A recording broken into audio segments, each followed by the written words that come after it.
네, 오늘은 믿음의 삶과 방향 그리고 목적이라는 제목으로 함께 말씀을 나누고자 합니다.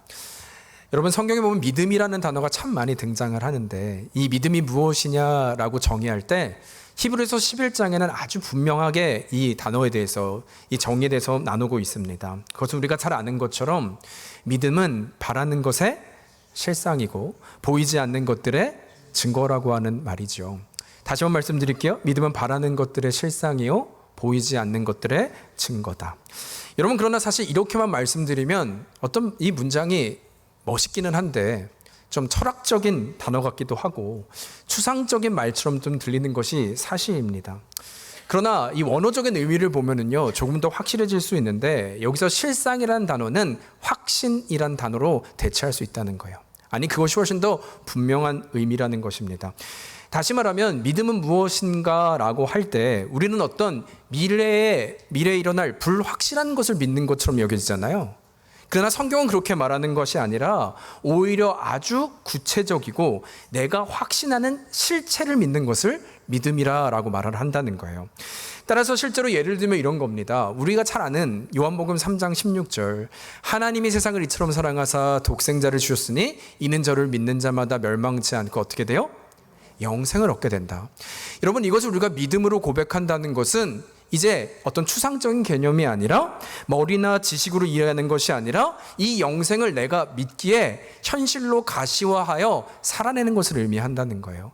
영생을 아는 자로 믿기에 오늘을 살아내는 것을 믿음이라고 말을 하고 있다는 것입니다. 여러분, 따라서 조금 전에 나눈 이 믿음의 두 번째 정의가 믿음은 보이지 않는 것들의 뭐라고요? 증거. 그러면 이 증거는 무엇인가 할 때 누구냐라고 하는 질문 앞에 사실은 증거는 우리가 되는 거예요. 왜냐하면 말씀드린 대로 하나님을 머리나 지식으로 이해하는 것이 아니라 그 하나님을 우리가 이해하고 내가 실제로 경험하고 있기 때문에 저 세상은 보이지 않는 하나님을 우리를 통하여 증거가 되어 이해할 수 있기 때문입니다. 따라서 믿음이라고 하는 것은 우리의 삶이 일치되는 것, 단지 이해가 아니라 그 삶으로 살아가는 현실인 것을 말씀하고 있다는 것이죠. 따라서 이 시간에도 우리가 그 의미를 다시 한번 좀 되새겨보면요, 제가 만일 여러분들에게 하나님의 전능하심을 믿으십니까? 한번 물어볼까요? 하나님의 전능하심을 믿으십니까? 아멘. 근데 여기서 여러분이 아멘을 하셨다는 의미는요 동일한 거예요. 내가 하나님의 전능하심을 머리로나 지식으로 이해하는 것이 아니라 이제는 내가 전능하신 하나님을 믿기에 나의 삶 가운데에서도 전능하신 하나님을 의식하고 가식화되어 증인된 삶으로 살아가는 것이 바로 믿는다고 하는 정의다라고 말할 수 있다는 것이죠. 그래서 우리가 잘 알려진 히브리서 11장 6절에 보면 이렇게 시작을 해요. 믿음이 없이는 하나님을 기쁘시게 하지 못한다. 그래서 이런 의미인 것입니다. 하나님을 기쁘시게 한다는 것은 믿음이 기쁘시게 하는데, 이때의 믿음은 단지 이해가 아니죠. 지식이 아니죠. 그 믿음으로 살아내는 것이 하나님을 기쁘시게 한다라고 분명하게 정의하고 있다는 것입니다. 여러분, 따라서 그런 의미로 우리가 이제는 예배를 드리고 있는데요, 이 예배 가운데 한 가지 이런 말씀 앞에서 우리가 바라는 것이 있다면 다른 어떤 것보다 이 믿음의 고백을 통하여 예배하는, 하나님을 기쁘시게 하는 여러분과 제가 되기를 주의 이름으로 축원합니다. 그것이 온전한 예배라는 거예요. 이 믿음이 하나님을 기쁘시게 하는 것이라면 이것이 영광의 이유가 되기 때문이라는 것이죠.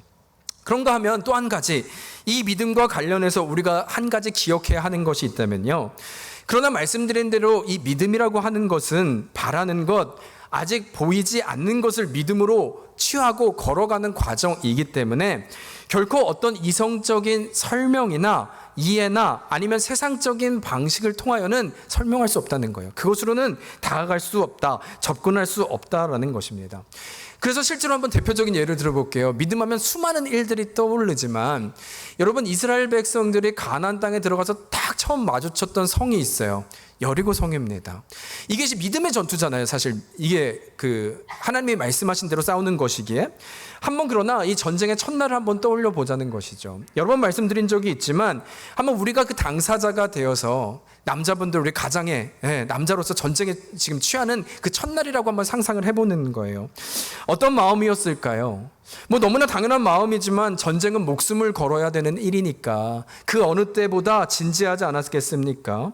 정신을 바짝 차리고 마음을 다잡고 또 심지어 가족들 앞에서도 마지막인 것처럼 한 명 한 명 쳐다보면서 인사를 했겠죠.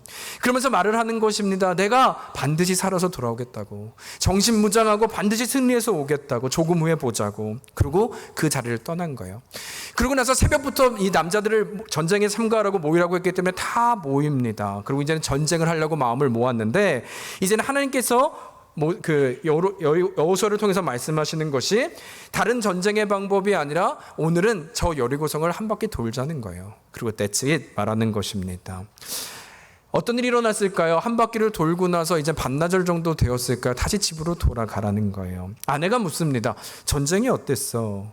여러분 뭐라고 답할까요? 아니, 오늘은 그냥 한 바퀴 돌았어. 그렇지만 원래 전쟁은 그런 거야. 첫날은 같이 가서 정탐하는 거야. 내일은 다르겠지. 여러분 내일은 또 어땠을까요? 갔더니 또 한 바퀴 돌고 그 자리에 오는 것입니다. 여러분 이게 전쟁이라는 거예요. 믿음의 전쟁이라는 거예요. 세상의 방식으로 보면 이 전쟁을 이해할 수 있겠습니까? 아니, 솔직히 이거보다 더 무모한 일이 어디 있겠냐는 거예요. 그런데 이것이 우리가 아멘했던 믿음의 길이라는 것입니다. 아니면 다윗과 골리앗도 한번 생각해 보세요. 전쟁의 기본은 갑옷과 무기입니다. 그런데 이 갑옷을 입히니까요, 맞질 않아요. 그러더니 입에서 하는 말이 뭐냐면, 너가 저주하는 여호와의 이름으로 내가 너를 이기겠다 말을 하는 거예요. 여러분 무모하지 않습니까? 불가능하지 않습니까? 세상에 이거보다 더 비현실적인 일이 어디에 있겠냐는 것입니다. 여러분 그럼에도 우리가 이 자리에 있는 이유가 뭔지 아십니까? 이 말도 안 되는 믿음의 현장 앞에 사실 우리가 돌이켜보면요, 신앙의 뿌리 자체가 모순 덩어리예요. 여러분 우리가 이 자리에 있는 이유는 한 가지를 믿기 때문이잖아요. 예수 그리스도를 믿기 때문이잖아요. 근데 예수님을 잘 생각해 보세요. 그는 하나님이셨습니다. 여러분 하나님이 인간이 된다는 것을 믿는 것 자체가 정상인가요? 그런데 그 하나님이 세상에 죽으셨대요. 이 땅에 오셔서. 그것이 끝이 아니라 그 죽으신 하나님이 사흘 만에 다시 부활하셨대요. 믿으십니까? 여러분 정상이 아니라니까요. 그래서 우린 지금 정상이 아니에요. 이것을 믿고 있으니까. 가장 큰 모순을 말하고 있는 것입니다. 그런데 우리가 이 아멘을 할 수 있는 것은 물론 내가 이것을 어떻게 믿게 돼 하나님의 전적인 은혜지만 이게 믿음의 길이고 내가 신앙의 고백으로 나아가는 정체성이기 때문이라는 거예요. 따라서 이걸 통해서 우리가 반드시 분별해야 하는 것은, 여러분 믿음으로 걸어가는 이 교회의 정체성을 우리가 다시 한번 봐야 될 때, 우리의 나아가야 될 길은요, 많은 교회들은 뭐 그렇다고 말할 수 없죠. 어떤 교회들은 이 세상을 닮아가려고, 아니 세상의 방법으로 세상을 이기려고 합니다. 그래서 그 어떤 것보다 교회는 세상에 뒤처지면 안 된다고 믿어요. 그래서 교회의 어떤 세상을 닮아야 되고 더 새롭고 더 성장해서 세상을 이기려고 하는 노력들과 시도를 한다는 것이죠. 이런 세계관을 갖고 있다는 것입니다. 여러분 사실 저는 그것이 무슨 말인지 잘 알 것 같아요. 그리고 어느 면에서는 동의합니다. 여러분 그럼에도 분명하게 우리가 분별해야 하는 것은, 그럼에도 교회의 목적은, 방향성은 결코 세상을 닮아가는 것에 있지 않다는 거예요. 아니 세상의 문화로 이길 수 없습니다. 우리는 그것이 우리의 목적도 아니기 때문인 것이죠. 그렇다면 우리의 목적은 무엇인가 할 때, 조금 전 나는 히브리서 11장 6절이요. 믿음이 없이는 하나님을 기쁘시게 하지 못하나니 하나님께 나아가는 자는 반드시 그가 계신 것과 또한 그가 자기를 찾는 자들에게 상 주시는 이심을 믿어야 할지니라. 여러분 우리 인생 가운데, 우리 교회 가운데, 내 자신의 신앙 가운데 화려함이 없다 할지라도, 아니면 내게 보이는 것이 없다 할지라도 믿음은 바라는 것의 실상이다. 추상적이 아니라 하나님의 전능하심을 믿기에 내가 오늘 살아내는 것이라면, 지금 우리의 신앙의 고백은 그 하나님을 의지하고 바라보아 나아가는 것.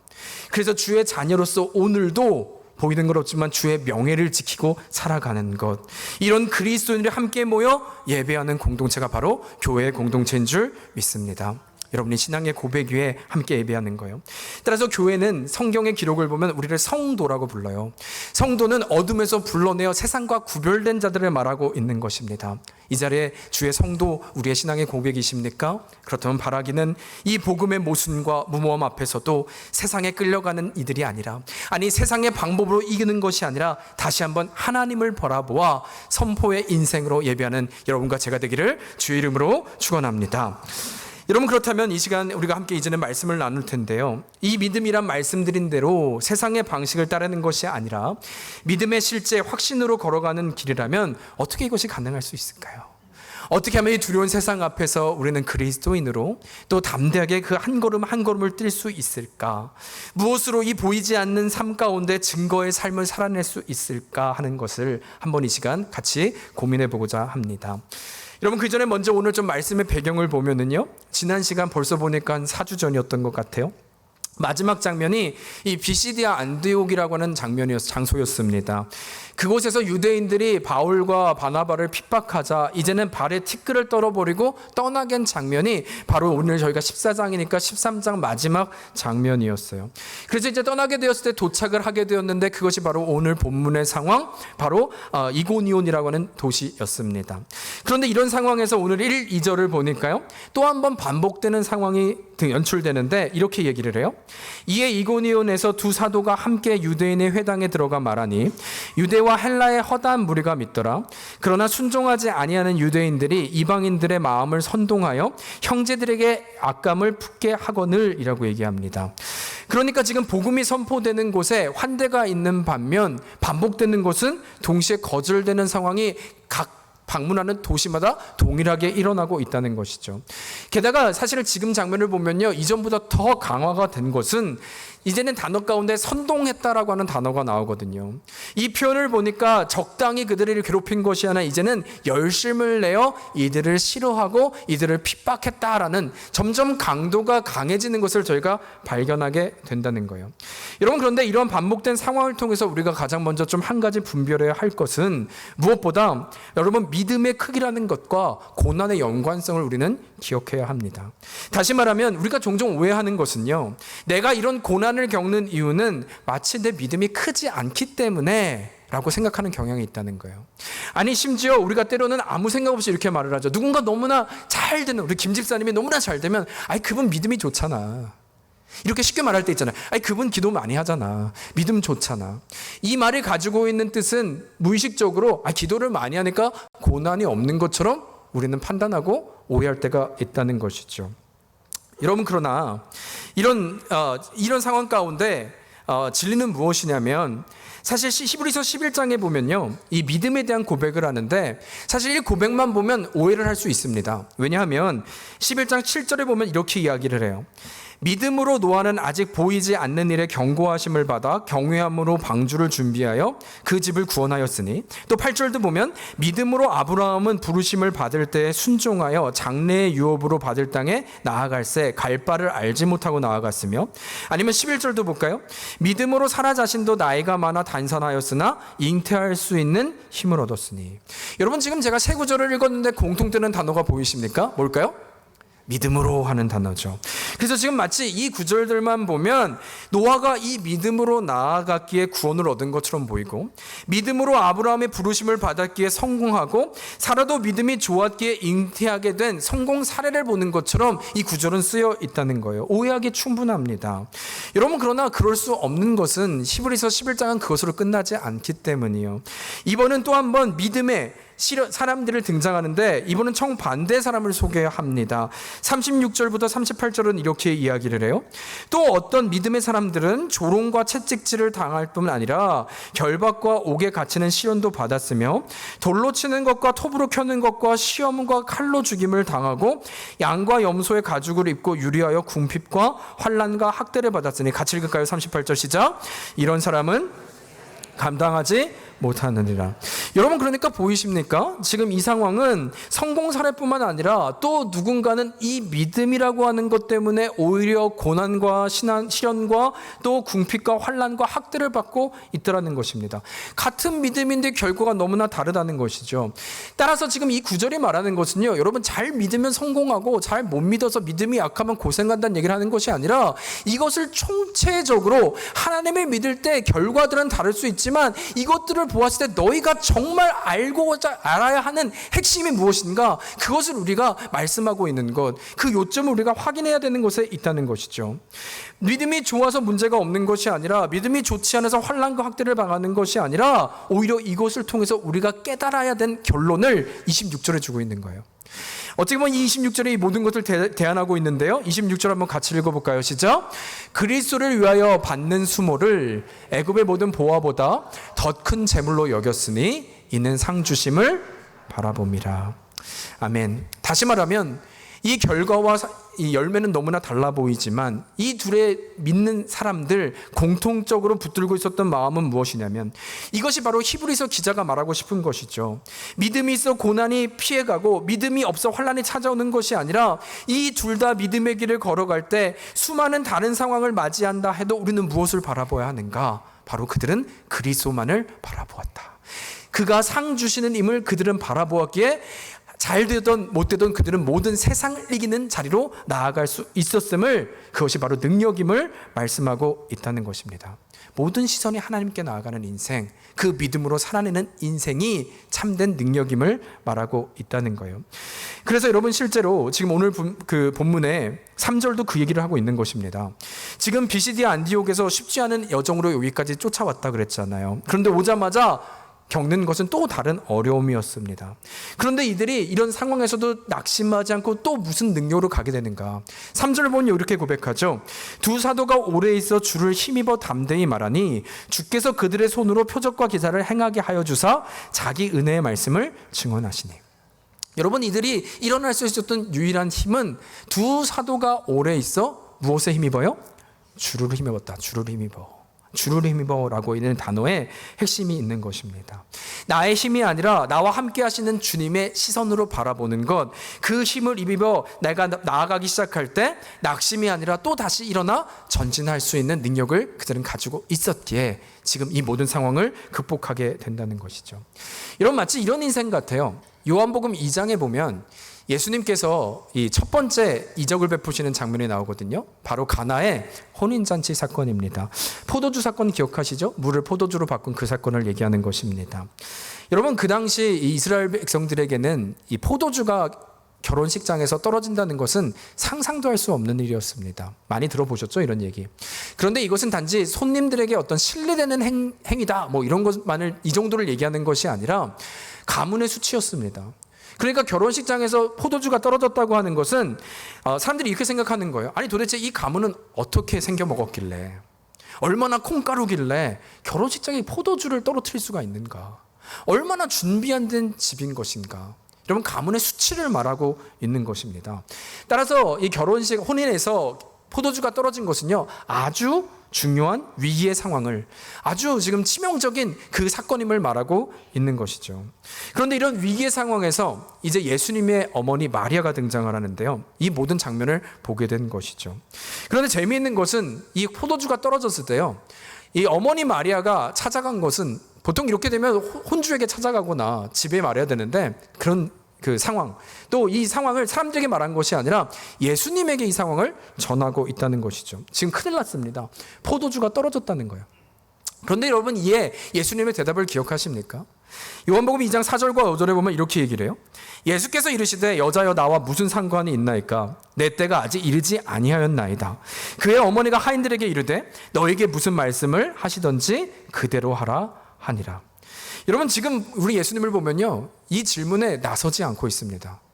아니, 오히려 굉장히 민망할 정도로 이게 나와 무슨 상관이야? 오히려 질문한 사람이 굉장히 민망할 정도로 나와는 상관이 없다 말씀하고 있는 거잖아요. 여러분, 그런데 제가 좀 말씀드리고 싶은 것은, 이런 장면 앞에 놀라운 것은 예수님이 아니라요, 이 어머니 마리아의 이 고백이라는 거예요. 반응이라는 거예요. 왜냐하면 여러분, 이런 예수님의 반응에 굉장히 초조하거나 낙심할 수 있잖아요. 아니, 뭐 어떻게 하라는 거야? 예수님도 처리하지 않으시면. 그러나 이 마리아의 모습을 보면요, 조금도 미동이 없습니다. 조금도 당황하는 기색은 없습니다. 단지 하인들에게 가서 예수님이 무슨 말씀을 하시던지 너희는 그대로 순종하라라고만 말하고 있죠. 이런 무엇을 말씀드리고자 하는 것이냐면요, 이것이 바로 주를 힘입어의 능력을 말하는 거예요. 우리 주님을 아는 자의 고백이죠. 우리 주님이 괜찮다, 상관없다 말씀하시면 괜찮은 것을 믿기에 요동하지 않는 그의 고백을 말하고 있는 것입니다. 어쩌면 지금 이 사도행전에 나오는 유대인들, 이방인을 선동하여 바울과 바나바를 공격하고 있잖아요. 이들에게 억울한 상황이 찾아오고 있잖아요. 그러나 그 상황에 주를 힘입는다는 것은 이 상황에도 나와 함께 하시는 하나님을 보고 있는 것이죠. 그 하나님을 알기에 초조하거나 낙심하는 것이 아니라 다시 선포의 자리로 나아가게 된다는 것입니다. 여러분, 그런 의미로 우리 자신도 한번 보았으면 좋겠어요. 저는 우리 인생이 한 퍼즐 조각은 아닐까, 이 퍼즐의 완성은 아닐까라는 좀 생각을 합니다. 우리가 이 퍼즐을 볼 때요, 그런데 우리는 자꾸 이 크고 작은 것들을 떠올릴 때가 있잖아요. 마치 내 인생에 큰 퍼즐을 원합니다. 큰 퍼즐은 성공의 큰 조각처럼 보이고, 작은 퍼즐은 실패하고 고난의 퍼즐처럼 보이기 때문이죠. 그런데 여러분, 퍼즐을 맞춰보셨지만 이 크기가 상관이 없는 것은 작은 피스를 할지라도 잃어버리면 어떻게 돼요? 이 퍼즐은 결코 완성되지 않아요. 그래서 크기는 중요하지 않습니다. 따라서 만일 이 퍼즐이 우리의 인생이라고 한다면요, 우리가 봐야 하는 것은 왜 내 인생에 이런 세상을 흔들 만한 큰 퍼즐은 없지? 왜 나에게 이런 기회는 주시지 않지? 아니면 작은 퍼즐만 묵상하는 거죠. 왜 내 인생에 이렇게 어려움만이 있지? 해결되지 않지? 이것에 집중하면 우리는 답이 없습니다. 그러나 이때 우리가 바라봐야 될 시선은 무엇일까요? 조각들을 보는 것이 아니라 이 퍼즐을 누가 맞추고 계시는가? 내 인생의 퍼즐을 누가 지금 계획하시고 인도하고 계시는가? 여러분, 이것을 우리가 보기 시작할 때 때로는 우리 인생에 지우고 싶은 작은 조각이 있잖아요. 무시하고 싶은, 지금도 그 고난과 힘듦 때문에 하나님 왜 나에게 이 조그만 조각을 주셨습니까? 묵상할 일이 있지 않습니까? 여러분, 그러나 시선이 조각이 아니라 이 퍼즐을 맞추시는 하나님을 보기 시작하면은요, 이 작은 피스도, 이 고통을 받고 힘든 피스도 하나님의 은혜로 쓰임을 받고 그림을 완성하는 시선으로 우리가 바뀌게 하신다는 거예요. 치우고 사라지고 싶었는데 맞추시는 분이 한 조각도 필요하다면서요. 그렇다면 하나님은 이 퍼즐을 맞추시기 위해서 나에게 작은 조각을 주신 것이구나, 나에게 이것을 통해서 하나님의 그림을 완성하시기 위함이구나, 이것을 우리로 보게 하신다는 것이죠. 그때 우리는 일어나 다시 나아가게 된다는 것입니다. 여러분, 반복해서 말씀드립니다. 믿음은 바라는 것의 실상입니다. 따라서 이 시간 우리가 바라는 것은 우리의 시선이요, 퍼즐을 맞추시는 하나님께 나아가는 여러분과 제가 되기를 주의 이름으로 축복합니다. 그때 우리는 작은 조각에 집착하지 않을 수 있어요. 큰 조각이 없어도 괜찮아요. 왜냐하면 하나님은 완성하실 것이기 때문인 것입니다. 여러분, 그런가 하면 두 번째로 우리가 좀 보아야 할 것은요, 말씀드린 대로 믿음의 삶이란 바라는 것을 구체적으로 확신하며 오늘을 살아가는 것이라면, 그렇다면 또 한 가지 우리가 좀 고민해 봐야 할 것은 이 믿음의 최종적인 도착점은 어디일까? 이 믿음이란 무엇을 위한 것일까라는 질문을 반드시 해야 한다는 것입니다. 다시 말하면 이 믿음의 삶을 살아가는 궁극적인 목적과 사명이 있다는 거예요. 이것을 우리는 반드시 분별하고 기억해야 한다는 것입니다. 이에 오늘은 이 이고니온에서도요, 또 핍박이 일자 돌에 맞아 죽을 뻔하니까 또 장소를 옮겨요. 그것이 바로 루스디아라고 하는 한 지역입니다.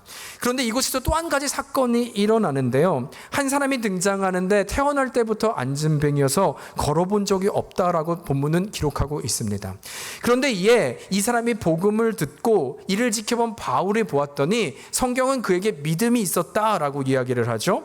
그 모습을 본 바울이 이제는 다가가 걸어서 일어나 뛰어라 라고 말하니까 그 친구가 일어나서 뛰는 장면이 바로 오늘의 사건입니다.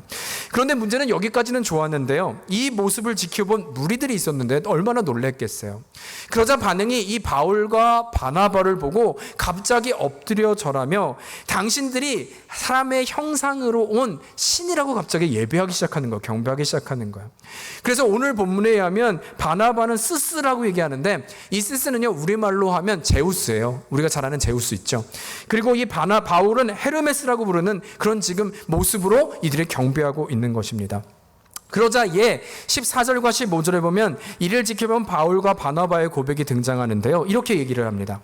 두 사도 바나바와 바울이 듣고 옷을 찢고 무리 가운데 뛰어들어가서 소리질러, 한번 같이 읽을까요? 시작.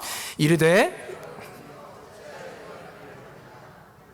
여러분과 같은 성정을 가진 사람이라 여러분에게 복음을 전하는 것은 이런 헛된 일을 버리고 천지와 바다와 그 가운데 만물을 지으시고 살아계신 하나님께로 돌아오게 함이라. 그러니까 지금 이 말을 들은 바울과 바나바의 그 모습을 보면요, 갑자기 옷을 찢기 시작하고 나에게 왜 이러느냐라고 얘기를 하고 있는 것이죠. 그렇다면 이곳에서 좀 우리가 한번 살펴보고 싶은 것은 도대체 이 고백이 무엇이었기에 이들은 이렇게까지 반응하고 있냐는 것입니다. 심지어 의도적으로 그들 무리 가운데 들어가서 막 억지로 막고 있는 그런 장면이잖아요. 도대체 쉽게 말하면 이게 이 정도의 일일까? 너무 오버하는 것은 아닐까라는 질문을 하게 되는 것이죠. 여러분 혹시 그렇다면 이들의 의도는 어떤 겸손의 표현일까요? 어떻게 나를 하나님과 저 신과 비교해 겸손의 지금 말로 이런 질문을 하는 것일까? 여러분 아니죠. 만약 이것이 겸손의 표현이었다면 그것은 겸손이 아니라 겸손한 척을 하는 거잖아요. 그렇다면 본문은 그렇게 기억할 일이 없죠. 아니면 그들이 이렇게 말리고 있는 것은 이들의 전도한 목적은 우리들의 구원의 리스트를 가져와야 되는데 이 목적과 다르게 나를 신으로 하니까 아니 이건 아니야 이건 아니야. 내가 이곳에 온 것은 우리가 너희들을 개종하여서 많은 기독교인이 되게 하는 목적이 있는데 이러면 안 되지. 여러분 그러나 그럴 수도 없는 것은 사실 수단과 방법을 가리지 않고 이들을 기독교로 다시 개종하는 목적을 가지냐면요, 이것은 좋은 기회입니다. 그렇지 않습니까? 이들을 하나님으로 본다면 받지, 예수님 믿어, 이러면 끝나는 거예요. 그런데 이제 이들은 이 기회를 놓치고 오히려 모든 것을 가로막고 멈추고 있다는 것이죠. 그렇다면 왜 지금 이들은 이런 것인가? 그런데 여러분 조금 전에 읽었던 이 15절 마지막을 보면요, 이렇게 이야기를 하고 있어요. 그 목적과 의도를 아주 정확히 얘기하는데요, 이렇습니다. 여러분에게 복음을 전하는 것은 이런 헛된 일을 버리고 천지와 바다와 그 가운데 만물을 지으시고 누구에게요? 살아계신 하나님께 돌아오게 함이니라. 이것이 바로 목적이라는 거예요. 여러분 저는 이것을 통해서 좀 두 가지 메시지를 나누고 말씀을 마치고자 하는데요. 먼저는 우리의 믿음의 삶을 걸어가는 목적과 방향을 정확히 기억해야 하는데 이것은 다시 우리의 사명, 주께 돌아오는 것. 하나님, 살아계신 하나님과 동행하는 부르심, 그 자리로 나아가는 이유라는 것입니다.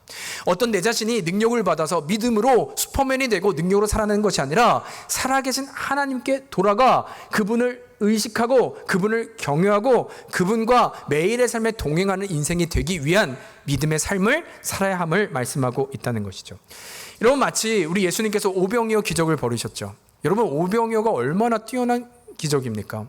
저는 예수님의 많은 기적들은 좀 상상이 돼요. 근데 오병이어는요, 제가 아무리 상상을 해도 이게 추측이 안 돼. 나중에 주님께 좀 물어보려고요. 도대체 기도를 하고 눈을 떴더니 갑자기 이렇게 된 건지, 뭐 옆에서 누가 계속 꺼내는데 마술처럼 나온 건지, 여러분 상상이 되십니까? 혹시 아는 분들이 있으면 좀 말씀해 주세요. 전 잘 모르겠어요. 너무나 상상할 수 없는 기적이거든요. 여러분, 근데 그걸 말씀드리고자 하는 것이 아니라 이 오병이어 기적 이후의 사건이요. 수많은 무리들이 얼마나 놀랐는지 예수님께 와서 그를 칭송하기 시작하고 몰려들어 그를 세상의 왕으로 높이려고 합니다.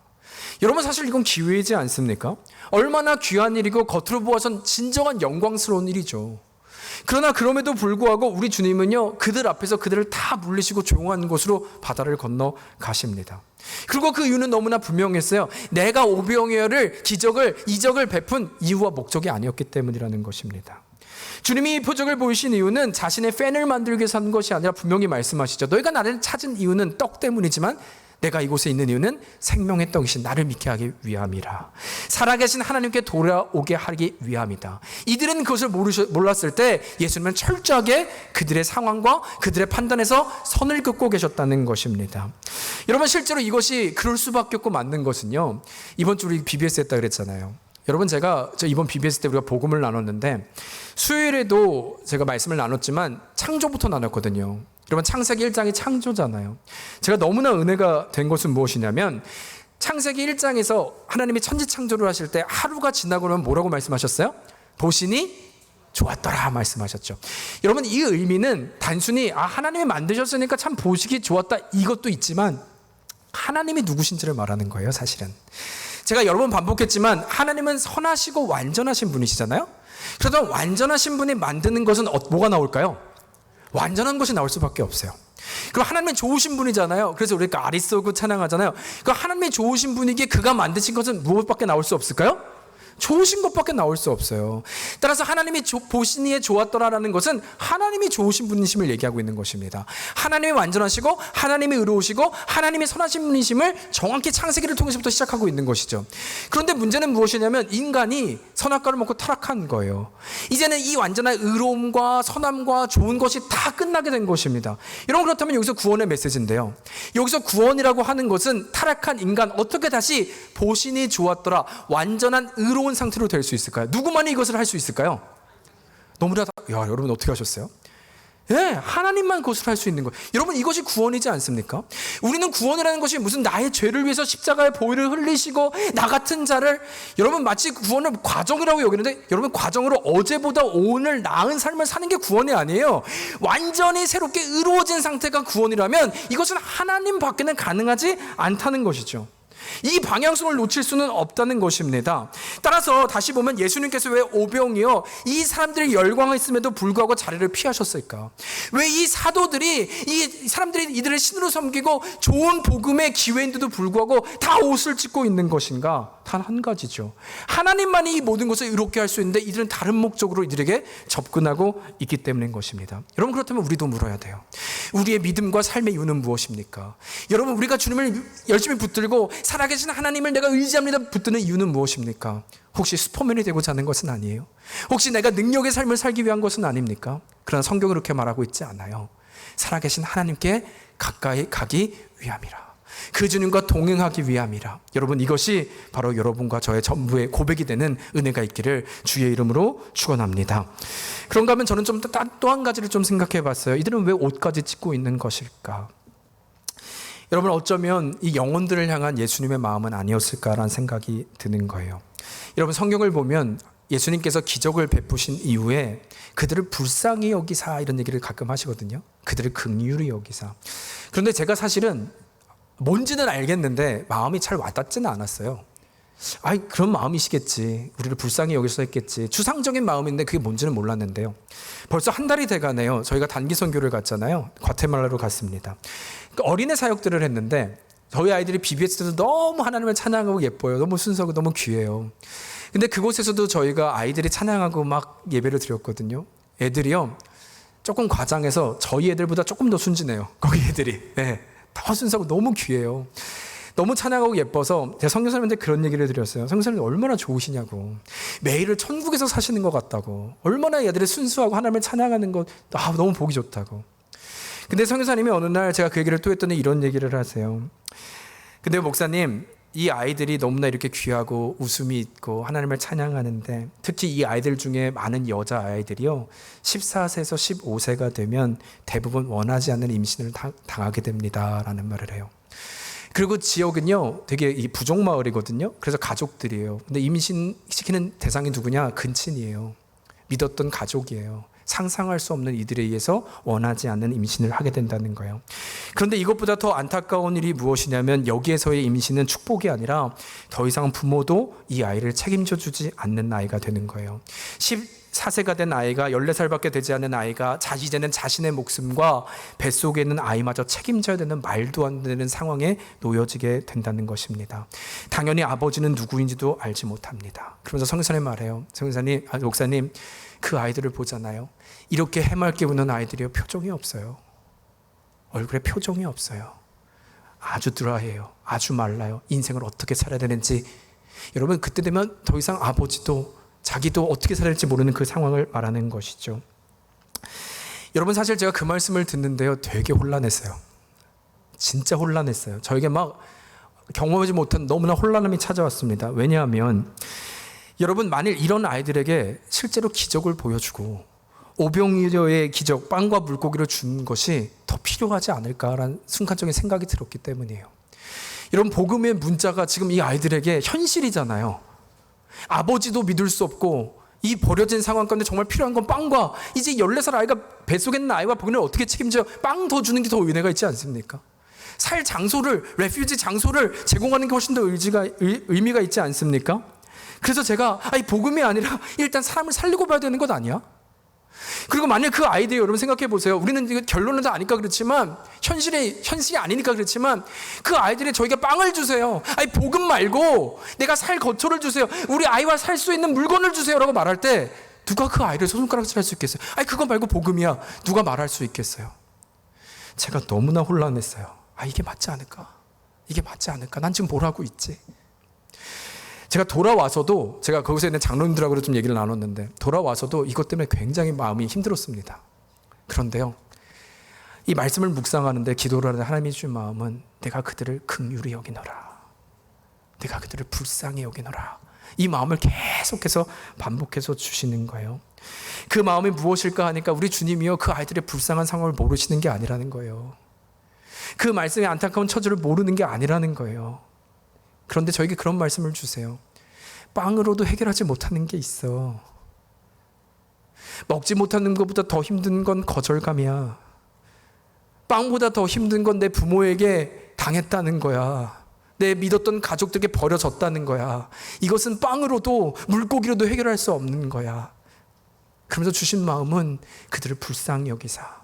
세상의 부모는 그럴 수 있고 세상의 사람들은 그럴 수 있지만 하나님 아버지만은, 하나님의 완전하신 좋으신 하나님은 그분을 만날 수만 있다면, 아니 우리가 지금 찬양대 고백했죠. 너무나 감사한 것은 이사야 61장의 고백이거든요. 여러분 한번 보시겠어요? 하나님이 어떤 분이신지. 메시아닉 메시지거든요. 예수님께서 이 땅에 오신 메시지거든요. 제가 1절 읽겠습니다. 주 여호와의 영이 내게 내리셨으니 이는 여호와께서 내게 기름을 부으사 가난한 자에게 아름다운 소식을 전하게 하려 하심이라. 나를 보내사 마음이 상한 자를 고치며 포로된 자에게 자유를, 갇힌 자에게 노임을 선포하며 여호와의 은혜의 해와 우리 하나님의 보복의 날을 선포하여 모든 슬픈 자를 위로하되. 3절 같이 읽을까요? 시작. 무릇 시온에서 슬퍼하는 자에게 화관을 주어 그 죄를 대신하여 기쁨의 기름으로 그 슬픔을 대신하며 찬송의 옷으로 그 근심을 대신하시고 그들이 의의 나무 곧 여호와께서 심으신 그 영광을 나타낼 자라 일거둠을 받게 하려 하심이라. 여러분, 주님께서 오신 이유요, 이 땅 가운데 빵을 줄 수는 있지만 그 누가 포로된 자를, 상한 마음을, 갇힌 자를 놓이게 할 수 있겠냐는 것입니다. 버려진 마음과 세상의 부모로부터, 세상의 가정으로부터, 믿었던 사람으로부터 철저히 버림받는 그 모든 것을 회복시킬 수 있는, 의롭게 하실 수 있는 분 예수 그리스도밖에 없음을 말씀하고 있다는 것입니다. 여러분, 그래서 제가 좀 결정한 게 있어요. 선교를 갔다 와서 두 가지를 좀 생각했는데, 우리의 단기 선교팀이 하고 돌아왔을 때 이 영혼들에 대한 안타까움이 우리에게 없다면 이건 실패한 것이다. 우리들이 뭘 준비해서 잘하고 왔다, 또 우리끼리 자찬하고 있다면 이건 실패한 선교다. 나는 그러지 말아야겠다라는 결정 하나와, 또 한 가지 우리가 품어야 될 마음은 내가 아니라 이들을 불쌍히 여기사 그 예수 그리스도의 마음을 반드시 붙들고 가야 한다는 것입니다. 오병이어가 빵을 주는 것, 그래서 나는 할 것을 다 했다는 것이 아니라 예수 그리스도가, 세상은 그러할 수 있어도, 부모는 그럴 수 있어도, 내가 믿었던 사람이 나를 버릴 수 있어도 예수 그리스도가 갇힌 자인 너희를 풀어줄 것이며 상한 자를 고칠 것이며 인도하실 것이다. 여러분, 그래서 우리가 선교팀에서 뭘 찬양했는지 아세요? 한 가지를 은혜를 구하면서 고백했어요. 주님과 같이 내 마음 만지는 분은 없네. 오랜 세월 찾아 난 알았네. 내겐 주밖에 없네. 그 다음 가사 아세요? 주 자비 강같이 우리 주님 어떤 분이세요? 주 손길 치료하네. 또요? 함께 고백할까요? 고통받는 자녀 품으시니. 누구밖에요? 주밖에 없네. 여러분, 주님을 일제로 고백하게 볼까요? 주님과 같이, 주님과 같이 내 마음 만지는 분은 없네. 오랜 세월 찾아 난 알았네. 내겐 주밖에 없네. 여러분, 그러고 나니까요, 우리가 어제부터 시작해야 보니까 선교지만이 아니라 우리 아이도 있더라고요. 이 예배를 드리고 있는 우리 옆에 있는 분도 그렇더라고요. 하나님 믿으면 괜찮은 줄 알았는데 갇혀 있더라고요. 상처받은 영혼이 있더라고요. 포로된 자가 있더라고요. 여러분, 무엇을 믿는 거요? 우리 주님만이 포로된 자를 자유케 하는 분이신 줄 믿습니다. 여러분, 우리를 자유케 하셨잖아요. 우리에게 믿음을 주신 이유는 우리를 자유케 하신 그분의 이름을 선포하기 시작할 때, 어둠에서 우리를 불러주셨다면 이제는 예수 그리스도가 이 땅에 함께 하심을, 그분만이 능력임을 알아 갇힌 자, 상한 자, 그 우리 가운데 보이지 않는 인생을, 그 영혼을 살리는, 그 살려야 되는 그 인생을 예수께로 인도하는 것, 그것이 바로 우리의 사명인 줄 믿습니다. 말씀을 마칩니다. 어떻게 가능하다고요? 우리의 힘이 아니라 주를 힘입어 나아가면, 우리와 함께 하시고 퍼즐을 완성하시는 주님을 바라보면 가능한 줄 믿습니다. 또 어떻게 가능하다고요? 주의 심장을 갖는 거예요. 불쌍히 여기사 주여 우리에게 주의 심장을 갖게 하여 주시옵소서. 이 심장이면 우리 가족이 보입니다. 우리 아이들이 보입니다. 우리 다음 세대가 보입니다. 우리 이웃이 보입니다. 이 마음으로 달려나갈 때 하나님의 나라 확장될 줄로 믿습니다. 그 믿음의 자리에서 승리하며 나아가는 여러분과 제가 되기를 주의 이름으로 축복합니다. 우리 이 시간 그런 마음으로 함께 같이 찬양할까요?